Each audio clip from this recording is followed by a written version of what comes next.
Bonjour à tous, mon nom est Samar Muslimani, je suis ergothérapeute au Centre de réadaptation en déficience physique Le Parcours à Jonquière et étudiante en la maîtrise de recherche en sciences de la santé avec l'Université de Sherbrooke.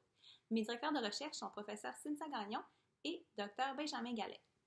Mon projet s'intitule Vivre de façon autonome pour les adultes atteints du phénotype infantile de la DM1, dystrophie myotonique de type 1, Est-ce que c'est réaliste?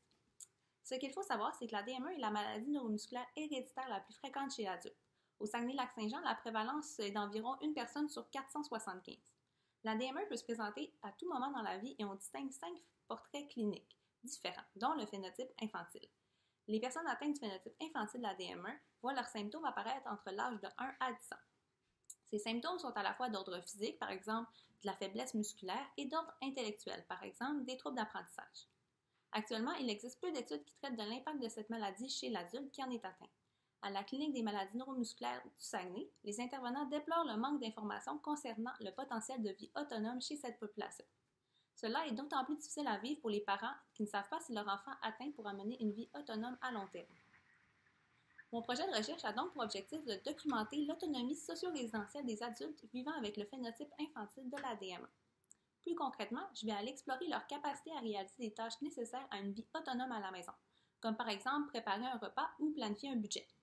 Mon étude va se faire avec une cinquantaine de participants aux cliniques des maladies neuromusculaires du Saguenay et de Québec.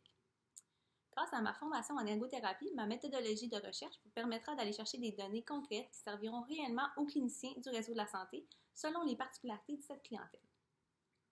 À long terme, je constate que cette étude va permettre d'améliorer la qualité des services qui sont dispensés aux adultes atteints du phénotype infantile de la DM1. Une meilleure compréhension des difficultés vécues par ces personnes en lien avec la vie autonome va permettre d'outiller les cliniciens des différents établissements du réseau de la santé, donc on parle de première, deuxième et de troisième ligne, dans leurs interventions, en plus d'offrir les réponses tant attendues par les personnes atteintes et leurs familles. Je tiens à remercier sincèrement Coram pour leur soutien. La bourse que vous m'offrez m'aidera à travailler à temps plein sur ce projet, en plus de me permettre de participer à des activités de formation qui m'outilleront davantage pour l'évaluation et la collecte de mes données. Je vous remercie pour votre attention et je vous souhaite une bonne journée.